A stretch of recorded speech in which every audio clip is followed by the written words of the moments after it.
Hello friends, कैसे हो। जी के 2020 यूट्यूब चैनल में आपका हार्दिक स्वागत है। दोस्तों 11 जून के इस करंट अफेयर वीडियो को आप ध्यान से देखिए और बाद में आप सोचिए कि इसी तरह का करंट अफेयर का वीडियो आपने एक साल तक के लिए देख लिया तो आपका जो सोचने का तरीका है वो पूरी तरह बदल जाएगा और आपकी आने वाले एग्जामिनेशन में करंट अफेयर का एक सिंगल क्वेश्चन भी गलत नहीं हो सकता, यह हमारा वादा है। और हर वीडियो के लास्ट में मैं आपसे एक क्वेश्चन भी पूछूंगा जिसका आंसर आपको नीचे कमेंट बॉक्स में देना है। और आज के वीडियो के क्वेश्चन की पीडीएफ फाइल नीचे डिस्क्रिप्शन में लिंक मिल जाएगी, वहां से आप डाउनलोड कर सकते हैं, पढ़ सकते हैं। तो चलिए दोस्तों स्टार्ट करते हैं पहले क्वेश्चन से। आज का पहला क्वेश्चन है, निम्न में से कौन सा देश 14 जुलाई को अपना पहला होप मार्स मिशन लॉन्च करेगा।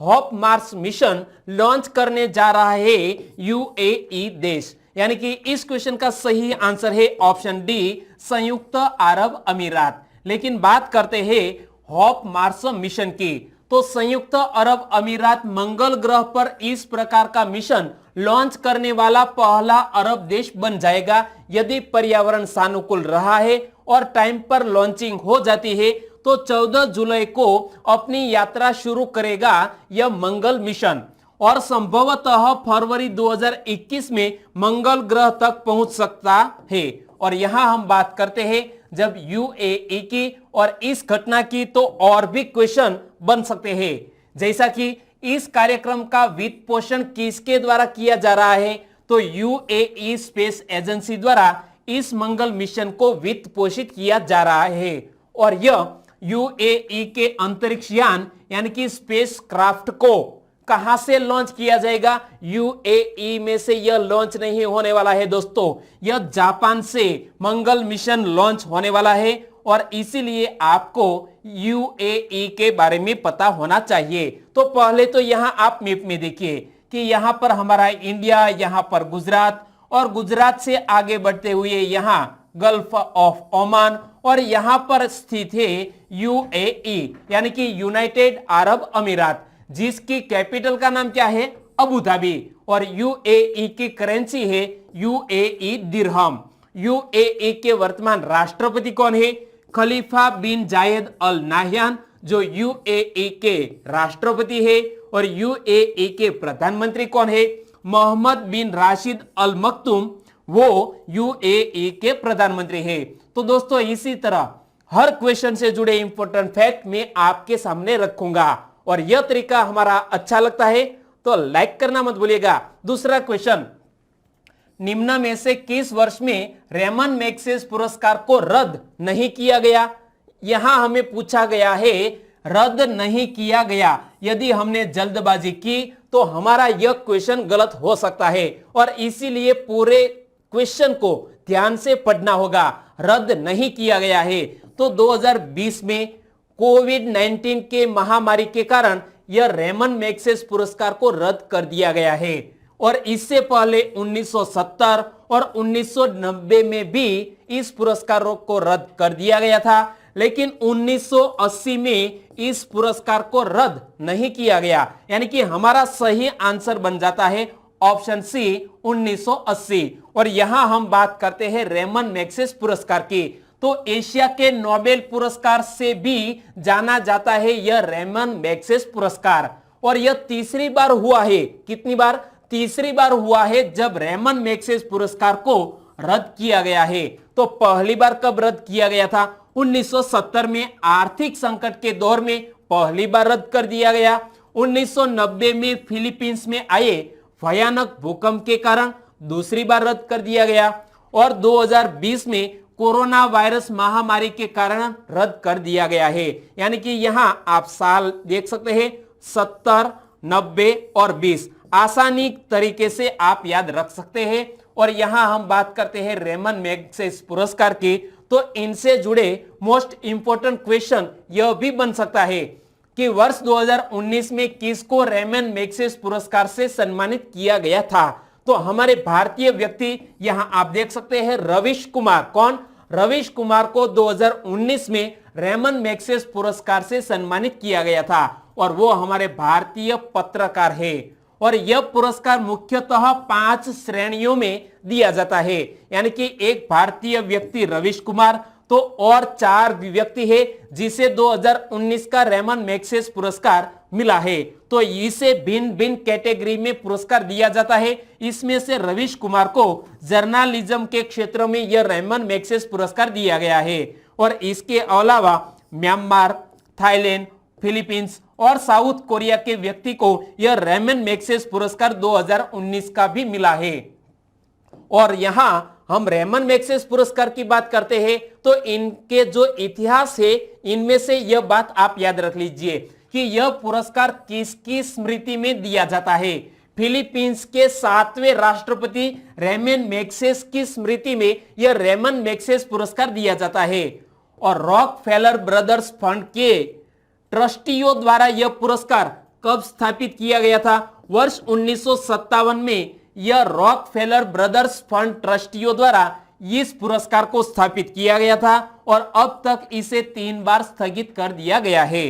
तीसरा क्वेश्चन, गुजरात वन विभाग द्वारा नवीन जनगणना के अनुसार एशियाई शेरों की संख्या कितनी हो गई है? तो हाल ही में गुजरात के फॉरेस्ट डिपार्टमेंट ने यहां एशियाटिक लायन की जनगणना की है और यहां 674 एशियाटिक लायन पाए गए हैं, यानी कि इस क्वेश्चन का सही आंसर है ऑप्शन सी 674। और बात करते हैं गुजरात वन विभाग द्वारा जारी आंकड़ों की, तो वर्ष 2015 में की गई जनगणना की तुलना में राज्य में एशियाई शेरों की संख्या में लगभग 29% तक की वृद्धि हुई है और वर्तमान में राज्य में एशियाई शेरों की कुल संख्या 674 बताई गई है, जबकि वर्ष 2015 में यह संख्या मात्र 523 ही थी, यानी कि प्रत्येक 5 साल में एक बार एशियाटिक लायन की जनगणना की जाती है। और यह कहां पाए जाते हैं? तो सासन गिर नामक एक जो फॉरेस्ट है जूनागढ़ जिले में और साथ साथ गिर सोमनाथ जिले में, वहां पर यह एशियाटिक लायन पाए जाते हैं। और यह क्वेश्चन भी आप याद रख लो कि इस वर्ष राज्य में एशियाई शेरों की संख्या का अनुमान किस कार्यक्रम से लगाया गया? तो जो यह जनगणना की गई तो इस कार्यक्रम का नाम था पूनम अवलोकन कार्यक्रम। तो यह पूनम अवलोकन है क्या? शेरों की गणना के लिए प्रत्येक माह के पूर्णिमा यानी कि फुल मून की तिथि को आयोजित किया जाने वाला एक कार्यक्रम, इसे नाम दिया गया पूनम अवलोकन कार्यक्रम। और इसमें तकरीबन 1400 अधिकारियों ने इस शेरों की जनगणना में हिस्सा लिया। और एशियाई शेरों के कुछ बेसिक इंफॉर्मेशन की बात करें तो एशियाई शेर का वैज्ञानिक नाम क्या है? तो एशियाटिक लायन का साइंटिफिक नेम है पैंथेरा लियो पर्सिका। क्या नाम है? पैंथेरा लियो पर्सिका, जो एशियाटिक लायन का साइंटिफिक नेम है। और प्रथम शेर जनगणना वर्ष किस वर्ष में और किसके द्वारा की गई थी, वो भी एक क्वेश्चन बनता है। तो पहली बार एशियाटिक लायन की जनगणना 1936 में की गई और जूनागढ़ के तत्कालीन नवाब द्वारा इस एशियाटिक लायन की जनगणना की गई थी। कब? 1936 में। और वन विभाग नियमित रूप से हर कितने वर्ष पर शेरों की जनगणना करता है? तो 5 साल में एक बार शेरों की जनगणना की जाती है। और वर्ष 2018 में एक इश्यू पैदा हुआ था और तकरीबन 20 से अधिक शेरों की मौत हो गई थी। तो इसकी वजह क्या थी वो भी आप जान लीजिए कि वर्ष 2018 में कैनाइन डिस्टेम्पर वायरस के प्रकोप के कारण 20 से अधिक शेरों की मृत्यु हो गई थी। और international union for conservation of nature यानी कि शॉर्ट में बोले तो IUCN की रेड लिस्ट में एशियाई शेर को संकटग्रस्त श्रेणी में रखा गया है। और अब बात करते हैं चौथे क्वेश्चन की। वर्ष 2019-20 के खाद्य सुरक्षा सूचकांक में कौन शीर्ष पर रहा? तो हाल ही में फसाई ने यह राज्य खाद्य सुरक्षा सूचकांक जारी किया और इसमें बड़े राज्यों की सूची में टॉप पर रहा है गुजरात, यानी कि इस क्वेश्चन का सही आंसर है ऑप्शन ए गुजरात। और इस सूचकांक से जुड़े और भी इंपॉर्टेंट क्वेश्चन बन सकते हैं, जैसा कि हाल ही में राज्य खाद्य सुरक्षा सूचकांक 2019-20 किसने जारी किया है? तो हमारे भारत की food safety and standards authority of India ने इस सूचकांक को जारी किया है। और इस सूचकांक की शुरुआत कब की गई थी? तो पहली बार 2019 में विश्व खाद्य सुरक्षा दिवस के अवसर पर इस सूचकांक को जारी किया गया, यानी कि 2020 में दूसरी बार इस सूचकांक को जारी किया गया है। यह बात भी आप याद रख लीजिए। और यहां हम बात करते हैं विश्व के, हमारे भारत के वर्ष 2019-20 के खाद्य सुरक्षा सूचकांक के। तो बड़े राज्यों की बात करें तो देश के बड़े राज्यों में गुजरात टॉप पर रहा है। देश के छोटे राज्यों में गोवा पहले स्थान पर रहा है। और यहां आप मैप में देख सकते हैं गोवा जो महाराष्ट्र और कर्नाटक से जुड़ा हुआ है और सिर्फ 2 जिलों से बना है गोवा। एक जिला है उत्तर गोवा और दूसरा जिला है दक्षिण गोवा। और जब गोवा का स्थापना दिवस था तो इस अवसर पर मैंने गोवा से जुड़ा हुआ एक स्पेशल वीडियो बनाया है। तकरीबन 55 क्वेश्चन है जो गोवा से मोस्ट इंपोर्टेंट है। यदि आपकी जरूरत है तो आप देख सकते हैं, हमारी चैनल पर आपको गोवा से रिलेटेड यह वीडियो मिल जाएगा। और केंद्र शासित प्रदेशों की सूची में चंडीगढ़ को पहला स्थान प्राप्त हुआ है। और चंडीगढ़ 2 राज्यों की कैपिटल है, एक है पंजाब और दूसरा है हरियाणा। और जब टॉप पर रहा है बड़े राज्यों की सूची में गुजरात। तो पहले तो यहां आप मैप में देखिए कि सबसे लंबी समुद्री सीमा वाला यह राज्य गुजरात, और जिसकी समुद्री सीमा तकरीबन 1600 किलोमीटर लंबी है। और एक तरफ से यहां पाकिस्तान के साथ जुड़ा हुआ है और राजस्थान, मध्य प्रदेश और महाराष्ट्र राज्य से भी जुड़ा हुआ है गुजरात। गुजरात की कैपिटल का नाम क्या है? गांधीनगर। गांधीनगर को ग्रीन सिटी भी कहा जाता है। और गुजरात में विश्व की सबसे ऊंची प्रतिमा स्टैच्यू ऑफ यूनिटी नर्मदा नदी में साधु द्वीप पर स्थित है। और एशियाटिक लायन कहां पाए जाते हैं? जूनागढ़ में, गुजरात में, जिसकी हाल ही में जनगणना की गई, मैंने इसी वीडियो में आपको बताया है। और गुजरात के वर्तमान राज्यपाल कौन है? आचार्य देवव्रत। और गुजरात के वर्तमान मुख्यमंत्री कौन है? विजय भाई रूपाणी। और गुजरात के उप मुख्यमंत्री कौन है? नितिन भाई पटेल, जो यहां आप इमेज में देख सकते हैं। और इसी के साथ जब सूचकांक जारी किया है फसाई ने, तो इंग्लिश में बोले तो food safety and standards authority of India, Hindi में कहे तो भारतीय खाद्य सुरक्षा और मानक प्राधिकरण। तो इसकी स्थापना कब हुई थी? वर्ष 2008 में फसाई की स्थापना हुई। और इसका हेडक्वार्टर कहां पर स्थित है? हमारी कैपिटल नई दिल्ली में इसका हेडक्वार्टर स्थित है। और यह हमारे किस मंत्रालय के अंतर्गत आता है? तो यहां पढ़ सकते हैं, ministry of health and family welfare government of India के अंतर्गत फसाई कार्य करता है। तो फसाई कौन सा कार्य करता है, इसके वर्तमान मुख्य कार्यकारी अधिकारी कौन है, वो भी मैंने आपको करंट अफेयर में बताया था। तो फसाई के मुख्य कार्यकारी अधिकारी अरुण सिंघल है, जो यहां आप इमेज में देख सकते हैं। और फसाई पौष्टिक खाद्य पदार्थों के उत्पादन, भंडारण, वितरण, बिक्री और आयात के संदर्भ में आवश्यक दिशा निर्देश जारी करने का कार्य करता है यह फसाई। और दोस्तों अब बात करते हैं 5वें क्वेश्चन की। हाल ही में सुर्खियों में रहा दौलत बेग ओल्डी क्या है? दौलत बेग ओल्डी हाल ही में जो सुर्खियों में रहा है वो दुनिया की सबसे ऊंचाई पर स्थित एक हवाई पट्टी है। यानी कि इस क्वेश्चन का सही आंसर है ऑप्शन डी, एक सबसे ऊंचाई पर स्थित हवाई पट्टी है। तो दोस्तों यह कहां पर स्थित है? तो हाल ही में भारत और चीन के बीच तनावपूर्ण वातावरण है और यहां लाइन ऑफ एक्चुअल कंट्रोल के पास यह पट्टी स्थित है और इसीलिए यह क्वेश्चन सुर्खियों में है। तो याद रखो दौलत बेग ओल्डी, जिसे शॉर्ट में बोले तो DBO, जो दुनिया की सबसे ऊंचाई पर स्थित एक हवाई पट्टी थी, जिसे मूल रूप से 1962 के युद्ध के दौरान बनाया गया था। और लेकिन वर्ष 2008 तक इसका रखरखाव नहीं किया गया। लेकिन इस साल जो तनावपूर्ण वातावरण को नजर में रखते हुए हाल ही में इसको फिर से शुरू करने का निर्णय भारत सरकार ने लिया है। तो वर्ष 2008 में भारतीय वायुसेना द्वारा इसे पुनः प्रारंभ किया गया था ताकि LAC यानी कि लाइन ऑफ एक्चुअल कंट्रोल के पास इसका उन्नत लैंडिंग ग्राउंड के रूप में उपयोग किया जा सके और इसीलिए यह सुर्खियों में है। और यहां आप मैप में देख सकते हैं हमारा नया केंद्र शासित प्रदेश लद्दाख और लद्दाख में बिल्कुल यहां पर लोकेशन आप देख सकते हैं, यहां पर स्थित है यह दौलत बेग ओल्डी और इस तरफ है अक्साई चीन। तो इसीलिए आपको यह याद रखना है। छठा क्वेश्चन, हाल ही में जगन्नाथ चेदोडू योजना की शुरुआत किसने की है?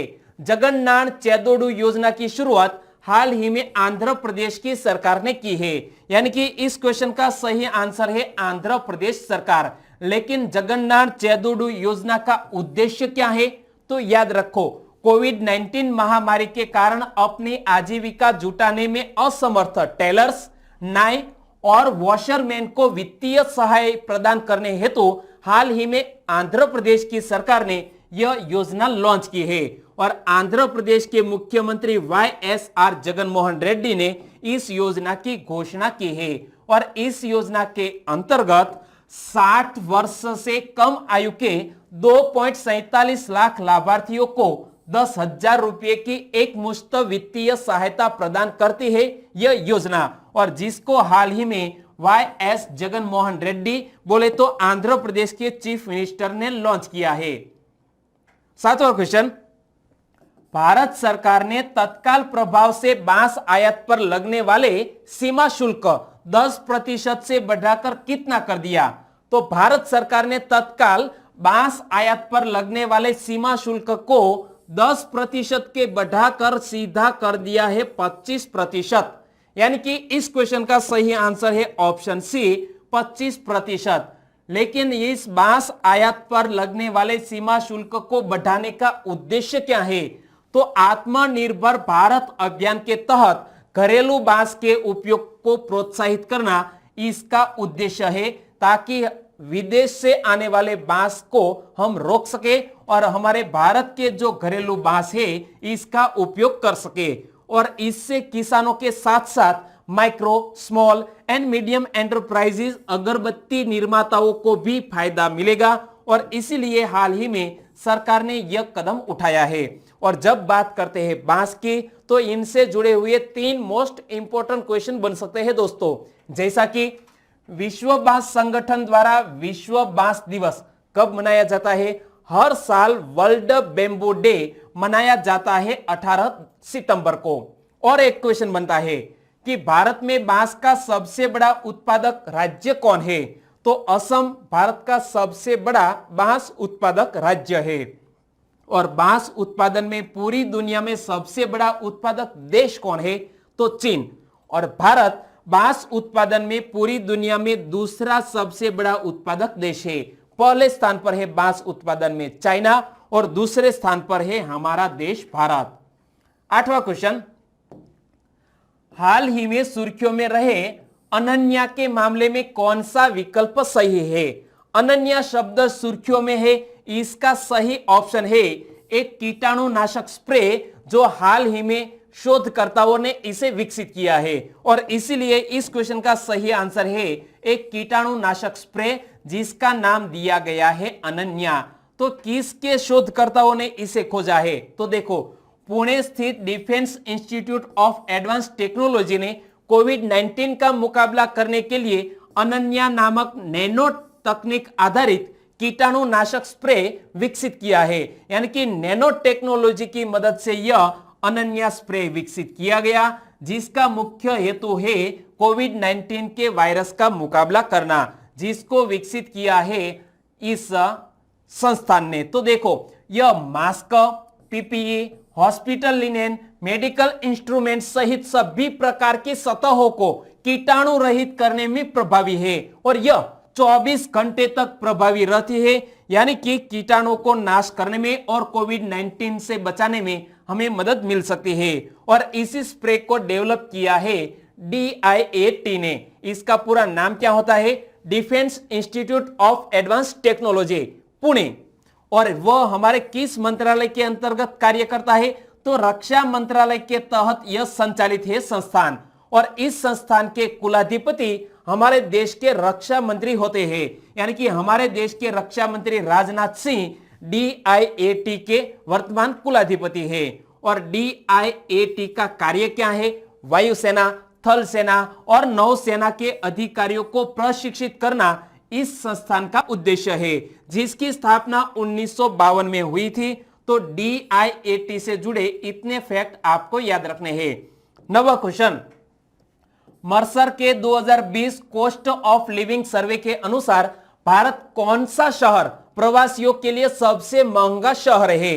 तो मर्सर ने हाल ही में एक सर्वे किया और इसमें प्रवासियों के लिए भारत का सबसे महंगा शहर मुंबई घोषित हुआ है। यानी कि इस क्वेश्चन का सही आंसर है ऑप्शन ए, मुंबई। और मर्सर के 2020 कॉस्ट ऑफ लिविंग सर्वे के अनुसार प्रवासियों के लिए मुंबई भारत में सबसे महंगा शहर है। तो विश्व स्तर पर प्रवासियों के लिए यह मुंबई 60वां सबसे महंगा शहर है। और एशिया की बात करें तो एशिया में 19वें स्थान पर महंगा शहर है मुंबई। और वैश्विक सूची की बात करें तो हांगकांग सबसे ऊपर है और इसके बाद तुर्कमेनिस्तान का अशगाबाद, क्या तुर्कमेनिस्तान का अशगाबाद वो विश्व का दूसरा सबसे बड़ा महंगा शहर है। और इस रैंक को हाल ही में जारी किया है मर्सर ने। तो मर्सर क्या है? यह एक अमेरिकी मानव संसाधन परामर्श फर्म है जिसकी स्थापना 1945 में की गई और इसका हेडक्वार्टर अमेरिका के न्यूयॉर्क शहर में स्थित है। और मर्सर की वर्तमान चीफ एग्जीक्यूटिव ऑफिसर कौन है? तो यहां आप इमेज में देख सकते हैं मार्टिन फेरलैंड, वो मर्सर की CEO है। 10वां क्वेश्चन, हाल ही में विश्व पर्यावरण दिवस पर एक जैव विविधता पार्क की स्थापना किसने की है? तो वर्ल्ड एनवायरनमेंट डे हर साल कब मनाया जाता है? 5 जून को। और इसी दिवस के अवसर पर एक जैव विविधता पार्क की स्थापना उत्तराखंड ने की है। यानी कि इस क्वेश्चन का सही आंसर है ऑप्शन ए, उत्तराखंड। लेकिन यह जैव विविधता पार्क उत्तराखंड में कहां खोला गया, वो भी एक क्वेश्चन बनता है। तो उत्तराखंड के हल्द्वानी में खोला गया है और पार्क में 40 विषयगत खंड है। इसमें फल, पौधे, खाने योग्य प्रजातियां, औषधीय और वाणिज्यिक महत्व के पौधे भी शामिल है। और पार्क में ऐसे पौधे भी शामिल है जिसका धार्मिक, सांस्कृतिक और ऐतिहासिक महत्व है। यानी कि हमारे बहुत सी ऐसी धार्मिक क्रियाएं हैं जिसमें इस औषधीय वनस्पति का उपयोग किया जाता है। और जब बात करते हैं उत्तराखंड की तो इनसे जुड़ा हुआ एक और क्वेश्चन करंट अफेयर में था कि हाल ही में ग्रीष्मकालीन कैपिटल गैरसैंण किसने घोषित किया है? उत्तराखंड ने। और हॉप पोर्टल किसने लॉन्च किया है? उत्तराखंड ने। तो यह क्वेश्चन याद रखो कि हाल ही में बेरोजगार युवाओं की सहायता के लिए हॉप पोर्टल किसने लॉन्च किया है? उत्तराखंड ने। हॉप का पूरा नाम क्या होता है? Helping out people everywhere hop का पूरा नाम है। और ग्रीष्मकालीन कैपिटल गैरसैंण, इसी बात को लेकर भी मैंने आपको उत्तराखंड के बारे में बताया था। तो पहले तो यहां आप मैप में देखिए कि उत्तर प्रदेश से अलग हुआ है यह उत्तराखंड, जिसकी एक कैपिटल है देहरादून, लेकिन ग्रीष्मकालीन कैपिटल है गैरसैंण। और उत्तराखंड का गठन 9 नवंबर 2000 को किया गया। उत्तराखंड की वर्तमान राज्यपाल कौन है? बेबी रानी मौर्य। उत्तराखंड के वर्तमान मुख्यमंत्री कौन है? त्रिवेंद्र सिंह रावत। और फूलों की घाटी किस राज्य में स्थित है?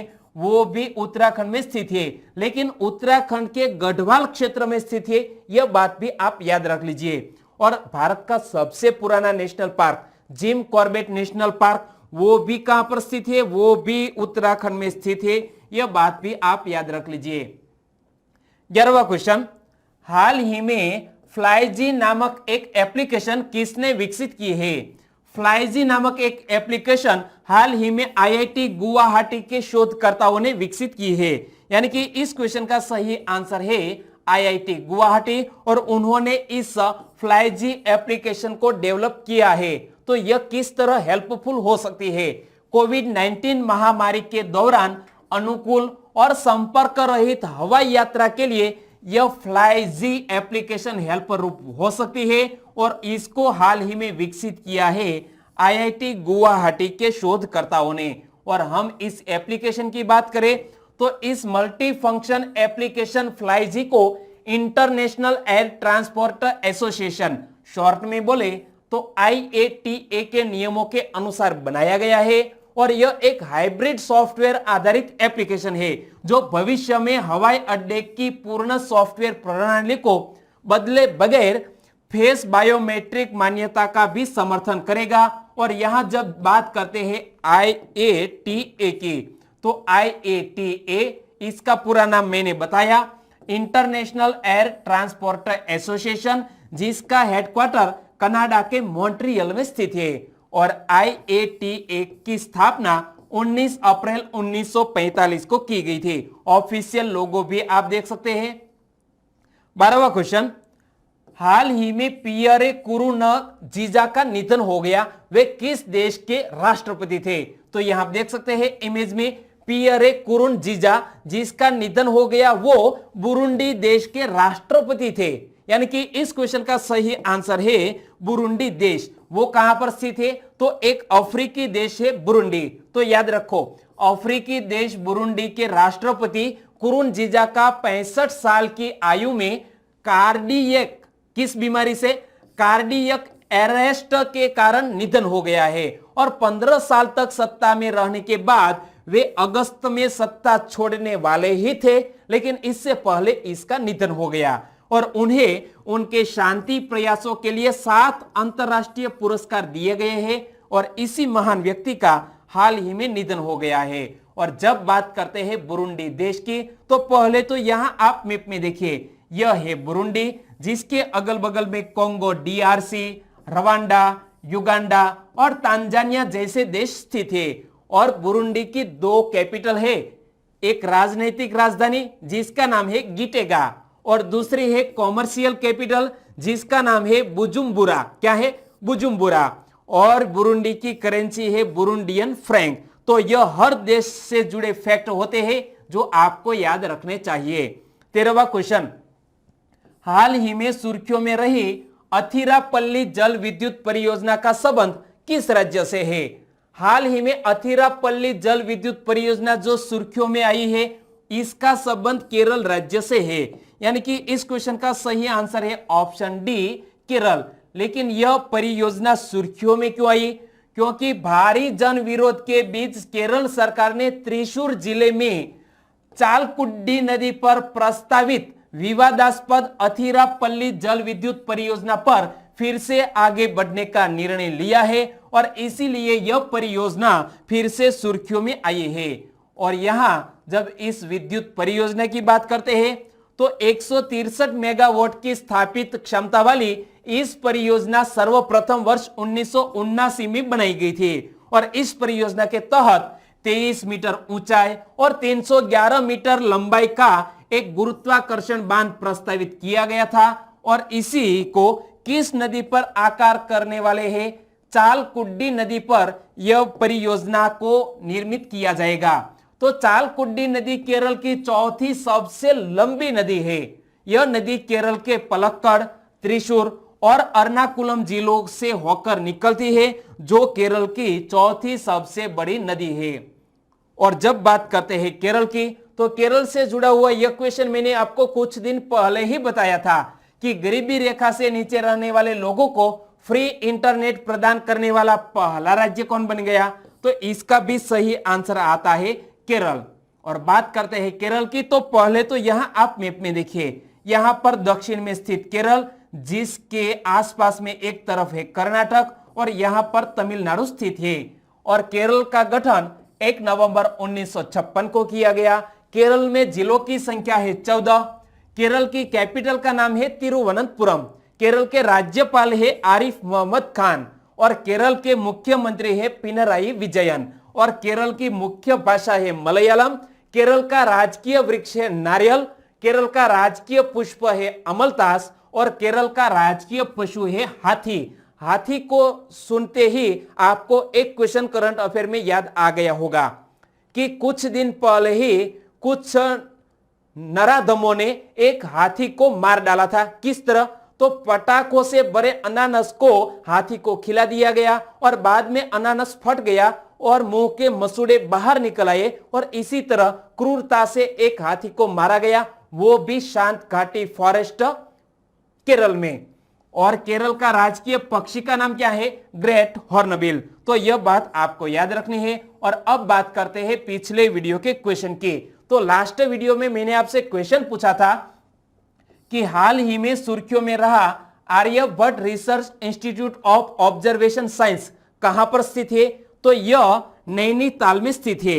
यानी कि इस क्वेश्चन का सही आंसर था नैनीताल। और इसका सही आंसर देने वाले हमारे सब्सक्राइबर फ्रेंड में है हर्ष अंतानी, वो सूरत से है और उन्होंने उत्तराखंड के नैनीताल के अलावा और भी डिटेल में बताया है।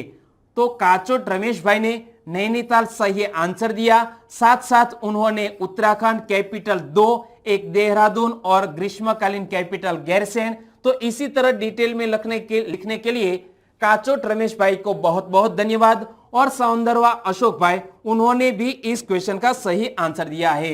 हमारे और भी सब्सक्राइबर फ्रेंड है जिसके नाम में लेना चाहूंगा, वो है अवनीश यादव। अवनीश यादव उत्तर प्रदेश के आजमगढ़ से है। तो विकास कुमार जल गोविंद चाक, वो पहले से हमारे साथ जुड़े हुए हैं और वो हमेशा करंट अफेयर में आंसर लिखते हैं। शैलेश कुमार तबियाड़, वो गुजरात से है। धवल रावल गुजरात के महसाना से। दिव्या मिश्रा गुजरात के नडियाद से। और मनीषा मेर नवागाम गुजरात से उन्होंने इस क्वेश्चन का सही आंसर भेजा है। हमारे और भी 3 सब्सक्राइबर फ्रेंड है, वो है वणकर नितिन कुमार अहमदाबाद से। आद्या पटेल, उन्होंने इस क्वेश्चन के बारे में डिटेल में बताया है। और श्री भगवान राय, उन्होंने नैनीताल सही आंसर दिया। सभी दोस्तों को सही आंसर देने के लिए बहुत बहुत धन्यवाद। और आज के वीडियो का क्वेश्चन ये रहा स्क्रीन पर। निम्न में से कौन सा भारत स्टेज उत्सर्जन मानक देश में कभी भी लागू नहीं हुआ है? यानी कि BS मानक भारत में कभी भी लागू नहीं हुआ है, वो कौन सा है? आप सबको पता है कि BS मानक हमारे भारत के जो वाहन है इसको प्रदूषण नियंत्रित करने के लिए यह लागू किए जाते हैं। और सभी जो वाहन निर्माता कंपनियां हैं वो भी BS मानक को ध्यान में रखकर ही अपने इंजन का निर्माण करती है। तो भारत में कौन सा BS मानक कभी भी लागू नहीं किया गया है? इसका आंसर यहां नीचे कमेंट बॉक्स में देना है। तो दोस्तों आंसर देना मत भूलिएगा। और आज का वीडियो कैसा लगा? अच्छा लगा, हेल्पफुल लगा तो आपके दोस्तों को फेसबुक, व्हाट्सएप और टेलीग्राम के जरिए इस वीडियो की लिंक शेयर करना मत भूलिएगा। फिर मिलेंगे ऐसे ही इंटरेस्टिंग करंट अफेयर वीडियो के साथ। तब तक के लिए टेक केयर एंड जय हिंद।